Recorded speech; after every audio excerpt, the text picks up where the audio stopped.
الله الحمد لله والصلاة والسلام على رسول الله وعلى آله وصحبه ومن والاه قال الله سبحانه وتعالى في القرآن المجيد والفرقان الحميد إن الذين يأكلون أموال اليتامى ظلما إنما يأكلون في بطونهم نارا وسيصلون سعيرا وقال النبي الكريم صلى الله عليه وسلم الظلم ظلمات يوم القيامة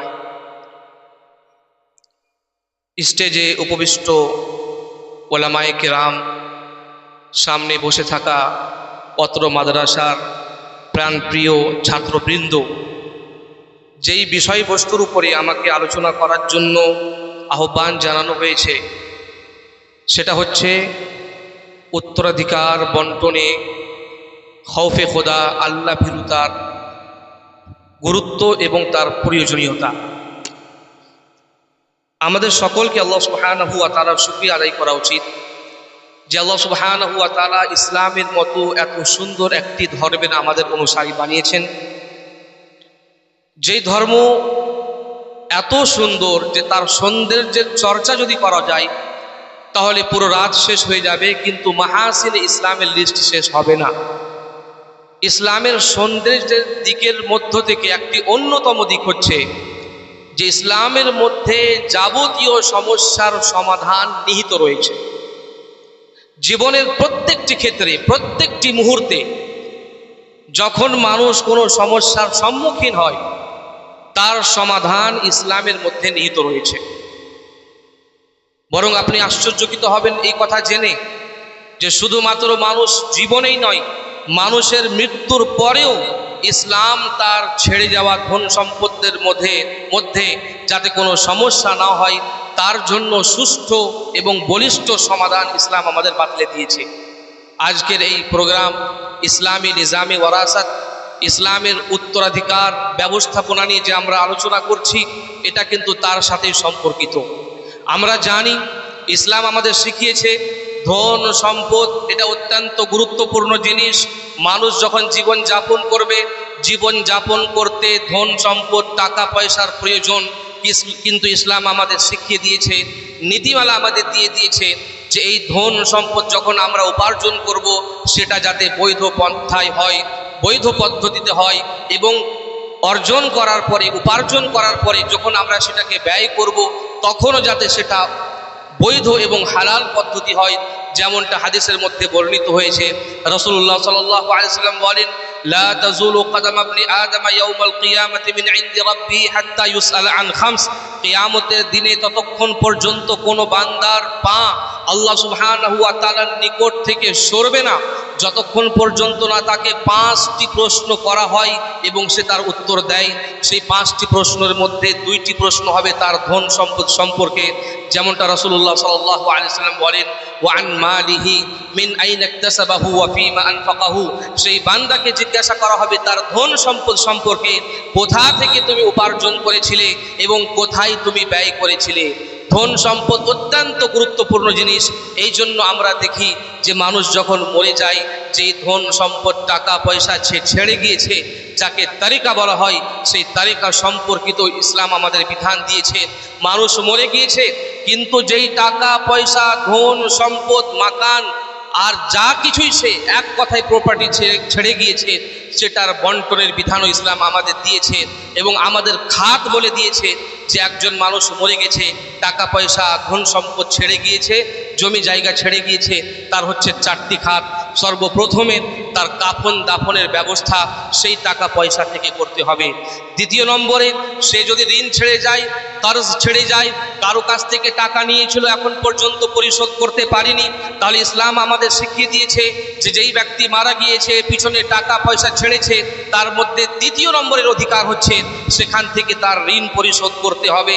3য় নম্বরে যদি তার ঋণ পরিশোধ হয়ে যায় এবং জীবদ্দশায় সেই মৃত ব্যক্তি মৃত্যুর পূর্বে যদি কোনো ওসিয়ত করে যায় যে আমার মরে যাওয়ার পরে এত টাকা দিয়ে মসজিদের নির্মাণ করে দিও, এত টাকা কবরস্থানে দিয়ে দিও, এত টাকা মাদ্রাসার মধ্যে দিয়ে দিও, এরকম কোনো যদি সে ওসিয়ত করে যায়, সেই অনেক ওসিয়তের তানফিজ, তার সম্পাদনার 3য় নম্বর তার মালের মধ্যে খাত, এবং 4র্থ মাসরাফ এবং 4র্থ খাত হচ্ছে তাকসিমে ওয়ারাসা। অর্থাৎ তার ছেড়ে যাওয়া ধন সম্পদকে তার ওয়ারিসিন, তার নিকটবর্তী আত্মীয় স্বজনের মধ্যে বন্টন করতে হবে, ভাগ করতে হবে। আমাকে যেই বিষয়বস্তু দেওয়া হয়েছে তাকসিমে ওয়ারাসাতে তাকওয়ার আহমিয়ত, উত্তরাধিকার বন্টনে আল্লাহ ভীরুতা, তাকওয়ার প্রয়োজনীয়তা এবং তার গুরুত্ব কি, এখানে আমাদের বুঝতে হবে যে তাকসিমে ওয়ারাসাত আমরা যখন কথাটি বলছি যে তার ছেড়ে যাওয়া টাকা পয়সার বন্টনের কথা বলছি, আমরা কি বন্টন করব? মাল বন্টন করব। সে কি ছেড়ে গিয়েছে? টাকা পয়সা, জমি জায়গা ছেড়ে গিয়েছে। এবং আমাদের জেনে রাখা উচিত যে এই মাল এটা হচ্ছে অত্যন্ত ফিতনা। যেমনটা আল্লাহ সুবহানাহু ওয়া তাআলা বলেন, ইন্নামা আমওয়ালুকুম ওয়া আওলাদুকুম ফিতনা, যে মালের মধ্যে আল্লাহ সুবহানাহু ওয়া তাআলা ফিতনা রেখেছেন, আওলাদের মধ্যে আল্লাহ সুবহানাহু ওয়া তাআলা ফিতনা রেখেছেন। এই জন্য যে প্রাকৃতিকভাবে আল্লাহ সুবহানাহু ওয়া তাআলা মানুষের মনে মালের দিকে আকর্ষণ এবং টান রেখেছেন, এই জন্য একে মাল বলা হয়। তোমরা যারা আরবি পড়ো তোমরা জানো মালা ইয়ামিলো এই শব্দটির অর্থ হচ্ছে টান অনুভব করা, কোনো দিকে ঝুঁকে যাওয়া, কোনো দিকে আকর্ষিত হওয়া। প্রাকৃতিকভাবে মানুষের মন টাকা পয়সার দিকে ঝুঁকে যায়, তার দিকে আকর্ষিত হয়, এই জন্য তাকে মাল বলা হয়। তো মানুষের মন টাকা পয়সার দিকে ঝুঁকবেই। যখন টাকা পয়সা বন্টন হচ্ছে, প্রত্যেক ব্যক্তি চাইবে যে আমি একটু বেশি পাই। সে 5 কাঠা পেলে আমি যাতে 6 কাঠা পাই, সে 5 লাখ টাকা পেলে আমি যাতে 7 লাখ টাকা পাই। এটা প্রত্যেকের আশা আকাঙ্ক্ষা, মনের মধ্যে এক প্রকারের টান থাকে। এই জন্য তাকসিমে ওয়ারাসাতে যেই বিষয়টি অত্যন্ত গুরুত্বপূর্ণ সেটা হচ্ছে আল্লাহ ভীরুতা, খৌফে খুদা, খৌফে ইলাহি, খাশিয়াতে ইলাহি। আল্লাহ ভীরুতা এবং তাকওয়া যদি অন্তরের মধ্যে না থাকে, তাহলে এই বন্টন, এই তাকসিম সুনির্ধারিত নিয়মে নিষ্ঠার সাথে, ন্যায়ের সাথে করা সম্ভব নয়। প্রত্যেক ব্যক্তি চাইবে যে আমি বেশি পাই, কিন্তু ইসলাম আমাদের শিখিয়ে দিয়েছে যে তাকসিমে ওয়ারাসাত যখন হবে, মালের ব্যাপারটা অত্যন্ত ভয়ঙ্কর। যেমন শেখ পারভেজ আপনাদের সামনে এখন এই কথা উপস্থাপন করলেন যে এটার সম্পর্ক হচ্ছে হুকুকুল ইবাদের সাথে। এই জন্য যখন তাকসিমে ওয়ারাসাত হবে, উত্তরাধিকার বন্টনের ব্যাপারটি আসবে, প্রত্যেক মুসলমানের দায়িত্ব হবে যে তখন নিজের আশাকে বাদ দিয়ে, নিজের লালসাকে বাদ দিয়ে আল্লাহ সুবহানাহু ওয়া তাআলা যেই নিয়ম নীতি আমাদের শিখিয়ে দিয়েছেন সেই নিয়ম অনুসারে বন্টন করা, ভাগ করা এবং চেষ্টা প্রচেষ্টা আমাদের চালাতে হবে যাতে আমার মাধ্যমে কারো সাথে অন্যায় অবিচার না হয়। এই জন্য যে রাসূলুল্লাহ সাল্লাল্লাহু আলাইহি ওয়াসাল্লাম আমাদের সাবধান করেছেন, আদ-দুলমু যুলুমাতুন ইয়াউমাল কিয়ামাহ, যে দুনিয়ার বুকে যদি তুমি কারো উপরে জুলম করো, অত্যাচার করো, তোমার মাধ্যমে কারো উপরে নির্যাতন হয়, তাহলে সাবধান, তোমার এই জুলম, তোমার এই অত্যাচার কাল কিয়ামতের দিনে অন্ধকারের কারণ হবে। এবং আমাদের জেনে রাখা দরকার, কাল কিয়ামতের দিনে আমাদের মধ্যে প্রত্যেক ব্যক্তিকে পুলসিরাত অতিক্রম করতে হবে, যার বিবরণ আল্লাহ সুবহানাহু ওয়া তাআলা দিয়ে বলেন, ওয়া ইম মিনকুম ইল্লা ওয়ারিদুহা কানা আলা রাব্বিকা হাতমান মাকদিয়া, তোমাদের মধ্যে প্রত্যেক ব্যক্তিকে সেই পুলসিরাত অতিক্রম করতে হবে। এবং হাদিস থেকে আমরা জানতে পারি এই পুলসিরাত এত ভয়াবহ স্থান। রাসূলুল্লাহ সাল্লাল্লাহু আলাইহি সাল্লাম বলেন, আদাক্কু মিনাশ শার ওয়া আহাদ্দু মিনাস সাইফ, তরবারির থেকেও বেশি ধারালো এবং চুলের থেকেও বেশি সূক্ষ্ম এবং পাতলা। সেই পুল দিয়ে, সেই সিরাত দিয়ে প্রত্যেক ব্যক্তিকে অতিক্রম করতে হবে। হাদিসের আলোকে আমরা এটাও জানতে পারি সেখানে চতুর্দিকে অন্ধকার আচ্ছন্ন। সেই দিন প্রত্যেক মুমিন ব্যক্তিকে তার ঈমান অনুসারে সেই দিন রোশনি এবং জ্যোতি তাকে দেওয়া হবে। এই জন্য এই হাদিসের মধ্যে আমাদের সাবধান সতর্ক করা হয়েছে, দুনিয়ার বুকে যদি কারো উপরে কেউ জুলম করে, অত্যাচার করে, অন্যায়ভাবে কারো জমিন, কারো জায়গা, কারো ধন সম্পদ আত্মসাৎ করে, কাল কিয়ামতের দিনে এটা তার জন্য অন্ধকারের কারণ হবে। এবং তোমরা যারা হাদিস পড়েছো নিশ্চয়ই এই হাদিসটিও শুনেছো। রাসূলুল্লাহ সাল্লাল্লাহু আলাইহি সাল্লাম বলেছেন, মান আখাযা শিবরাম মিনাল আরদি ফাইন্নাহু ইউতাওয়াকুহু ইয়াওমাল কিয়ামাতি মিন সাবঈ আরদিন, যদি দুনিয়ার বুকে কোনো ব্যক্তি জুলমান অন্যায়ভাবে এক বালিশ, এক বিঘত, এক বিত্তাও জমিন লুণ্ঠন করে, আত্মসাৎ করে, কাল কিয়ামতের দিনে 7 জমিনের স্তরের শিকল তার গলায় ঝুলিয়ে দেওয়া হবে। এই হাদিস আমাদের সাবধান করে, আমাদেরকে সতর্ক করে যে দুনিয়ার বুকে যে জমিন নিয়ে আজকে আমরা ভাই ভাইয়ের মধ্যে মারামারি, হানাহানি, কাটাকাটি লেগে রয়েছে, আমি চাইছি এই জমিনটা আমার হোক, আমার ভাই চাইছে এই জমিনটা আমার হোক। এই হাদিস আমাদের সাবধান এবং সতর্ক করছে যে এই জমিন যেই জমিনের জন্য আজকে আমরা আত্মীয়তার বন্ধনকে ছিন্ন করেছি, ভাই ভাইকে চিনিনি, ভাই বোনকে চিনিনি, কাল কিয়ামতের দিনে এই এক বিঘা জমিন, এক বিঘত জমিন মানুষের জাহান্নামে যাওয়ার জন্য যথেষ্ট হবে। এই জন্য আমাদের অন্তরের মধ্যে ভয় থাকা দরকার, আল্লাহ ভীরুতার প্রয়োজন, তাকওয়ার প্রয়োজন, যে এই জমিন যদি আমি আজকে কারো মেরে নিয়ে নিই, অন্যায়ভাবে কারো কাছ থেকে আমি আত্মসাৎ করি, আমি হয়তো কিছুদিন ভোগ করব, তারপরে তো দুনিয়া থেকে আমি বিদায় হয়ে যাব। কারা নেবে? আমার সন্তান সন্ততিরা সেখান থেকে উপকৃত হবে, কিন্তু আমাকে কবরের মধ্যে শাস্তি হবে, কাল কিয়ামতের দিনে আমি ধরা পড়ে যাব। এই জন্য মানুষের জন্য অত্যন্ত আবশ্যিক বিষয় হচ্ছে, যখন তাকসিমে ওয়ারাসাত হবে, যখন ওয়ারাসাত বন্টন হবে, উত্তরাধিকার ভাগ হবে, তখন যাতে অন্তরের মধ্যে তাকওয়া থাকে। তাছাড়া আর একটি বিষয় আমরা জানি, মহিলাদেরকে বিশেষ করে এই ওয়ারাসাতের ব্যাপারে তাদের মাহরুম এবং বঞ্চিত রাখা হয়। বরং আপনাকে একটি কথা আমি বলে রাখি, আমরা মানহাজ নিয়ে অনেক কথা বলি, কিন্তু এই মিরাসের ব্যাপারে মানহাজ, সেটা দেওবন্দি হোক, বেরেলভি হোক বা আহলে হাদিস হোক, প্রত্যেকেরই মানহাজ হচ্ছে একটাই মানহাজ, যে তারা এই ক্ষেত্রে সঠিক মানহাজ গ্রহণ করে না। তাকসিমে ওয়ারাসাত এবং উত্তরাধিকার যখন বন্টনের ব্যাপার আসে, তখন কিন্তু তারা জুলম এবং অন্যায় করেই থাকে। বিশেষ করে বোনদেরকে বঞ্চিত করার ক্ষেত্রে এই ব্যাপারে সকলেই একমত বা সকলেই একই স্থানে অবস্থান করে। আমরা দেখে থাকি যে মহিলাদেরকে বিশেষভাবে মিরাসের মধ্যে তাদের বঞ্চিত রাখা হয়, মাহরুম রাখা হয়, তাদের সাথে অন্যায় করা হয়।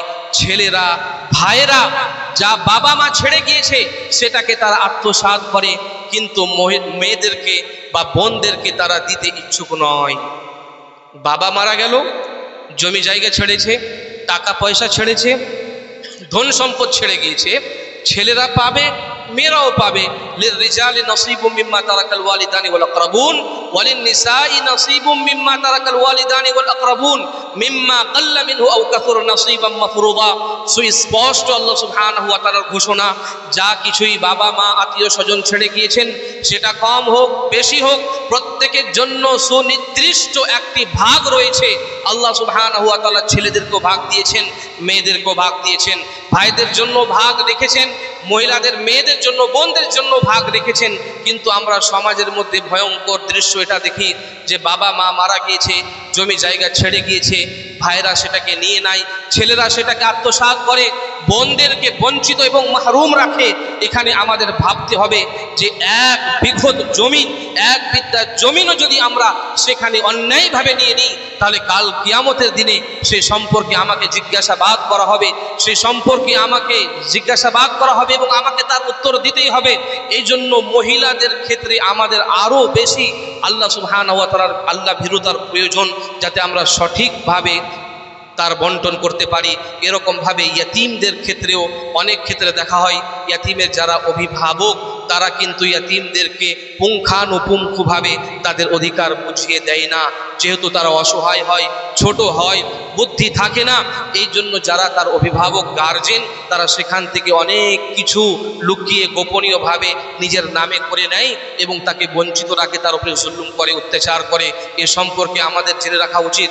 আল্লাহ সুবহানাহু ওয়া তাআলা সাবধান করেছেন, ইন্নাল্লাযীনা ইয়াকুলুনা আমওয়ালাল ইয়াতামা যুলমান ইন্নামা ইয়াকুলুনা ফী বুতুনিহিম নারা ওয়া সায়াসলাউনা সাঈরা।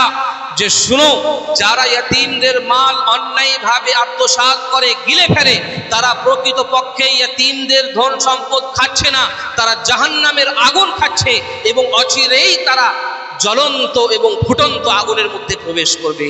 এই আয়াত আমাদের সাবধান সতর্ক করে যে যখনই ওয়ারাসাতের বন্টন হবে, যাতে আমাদের অন্তরের মধ্যে তাকওয়া থাকে, আল্লাহ ভীরুতা থাকে, পরহেজগারিতা থাকে, ইহসাসে জিম্মেদারি থাকে, জবাবদিহিতার অনুভূতি থাকে, তাহলেই আমরা সঠিকভাবে এই ওয়ারাসাতের বন্টন করতে পারবো, নচেত করতে পারবো না। আরেকটি কথা বলে আমি আমার বক্তব্য শেষ করব। যে কথার দিকে ইতিপূর্বে আমাদের শেখ পারভেজ সাহেব ইশারা করেছিলেন, যে এই সমস্ত বন্টন, ওয়ারাসাত, উত্তরাধিকার, এ সমস্ত কিছুর সম্পর্ক কিন্তু হচ্ছে হুকুকুল ইবাদের সাথে। আর হুকুকুল ইবাদ অত্যন্ত ভয়াবহ একটি বিষয়। কেউ যদি এই হকের সাথে ছেড়ছাড় করে, কম বেশি করে, কাল কিয়ামতের দিনে কিন্তু সে মহা বিপদের সম্মুখীন হবে। হাদিসের মধ্যে বর্ণিত হয়েছে রাসূলুল্লাহ সাল্লাল্লাহু আলাইহি ওয়াসাল্লাম সাহাবাদেরকে একদিন সম্বোধন করে বললেন, আতাদরুনা মাল মুফলিস, তোমরা কি জানো মুফলিস কে, নিঃস্ব কে, অভাবী কে? সাহাবা কেরাম রিদওয়ানুল্লাহি আলাইহিম আজমাইন বললেন, আল মুফলিসু ফিনা মান লা দিরহাম লাহু ওয়ালা মাতাআ। যে আল্লাহর রাসূল, আমরা তো মনে করি আমাদের মধ্যে নিঃস্ব, অভাবী, দরিদ্র ব্যক্তি সে যার কাছে দিরহাম থাকে না, যার কাছে কোনো আসবাব পত্র থাকে না, তাকেই আমরা অভাবী মনে করি। রাসূলুল্লাহ সাল্লাল্লাহু আলাইহি ওয়াসাল্লাম বললেন, আল মুফলিসু মিন উম্মতি মান ইয়াতি ইয়াউমাল কিয়ামাতি বিসালাতিন ওয়া সিয়ামিন ওয়া যাকাতিন। যে শুনো, আমার উম্মতের প্রকৃত পক্ষে মুফলিস, অভাবী ব্যক্তি হচ্ছে সেই ব্যক্তি যেই ব্যক্তি কাল কিয়ামতের দিনে উপস্থিত হবে সিয়াম নিয়ে, সালাত নিয়ে, যাকাত নিয়ে। নামাজ, রোজা, যাকাত এই সমস্ত ইবাদতকে পুঞ্জীভূত করে কাল কিয়ামতের দিনে যেই ব্যক্তি উপস্থিত হবে, ইয়াতি ওয়া ক্বাদ শাতামা হাদা ওয়া কাযাফা হাদা ওয়া আকালা মাল হাদা ওয়া দারাবা হাদা ওয়া সাফাকা দামা হাদা। কিন্তু তার অবস্থা এই হবে যে দুনিয়ার বুকে সে কাউকে গালি দিয়েছিল, গালমন্দ করেছিল, কারো উপরে মিথ্যা অপবাদ লাগিয়েছিল, কাউকে মেরেছিল, কারো মাল অন্যায়ভাবে আত্মসাৎ করেছিল, কারো খুন ঝরিয়েছিল। তখন কি হবে? সেই দিন কাল কিয়ামতের ভয়াবহ দৃশ্য, মানুষ ত্রাহি ত্রাহি করবে, নাফসি নাফসি করবে। সেই দিন টাকা নেই, পয়সা নেই। ইয়াউমা লা ইয়ানফাউ মালুন ওয়ালা বানুন। যেই দিন টাকা পয়সা, ধন সম্পদ, আত্মীয় স্বজন এবং নিজের সন্তান সন্ততি কোনো কাজে আসবে না। আজকে তো তার কাছে দেওয়ার জন্য কিছুই নেই। হাদিসের মধ্যে বর্ণিত হয়েছে, ফায়ুতা হাযা মিন হাসানাতিহি ওয়া হাযা মিন হাসানাতিহি। আজকে তোমার কাছে টাকা পয়সা, ধন সম্পদ, জমিন জায়গা কিছুই নেই দেওয়ার জন্য, কিন্তু তুমি নামাজ, রোজা, যাকাত নিয়ে উপস্থিত হয়েছো। এই জন্য রাসূলুল্লাহ সাল্লাল্লাহু আলাইহি সাল্লাম বললেন, যাদের উপরে সে অত্যাচার করেছিল তাদেরকে তার নেকি থেকে দেওয়া হবে, একে তার নেকি থেকে দেওয়া হবে, তাকে তার নেকি থেকে দেওয়া হবে। ফাইন ফানিয়াত হাসানাতুহু ক্বাবলা আন ইউকদা মা আলাইহি। যদি দিতে দিতে তার নেকিগুলো শেষ হয়ে যায়, কিন্তু যাদের উপরে সে জুলুম করেছে তাদের লিস্ট যদি শেষ না হয়, দেখা গেল তারা এখনো দাঁড়িয়ে আছে, যারা এখনো পর্যন্ত তার কাছ থেকে নেকি পাবে, কিন্তু তার নেকিগুলো শেষ হয়ে গেছে।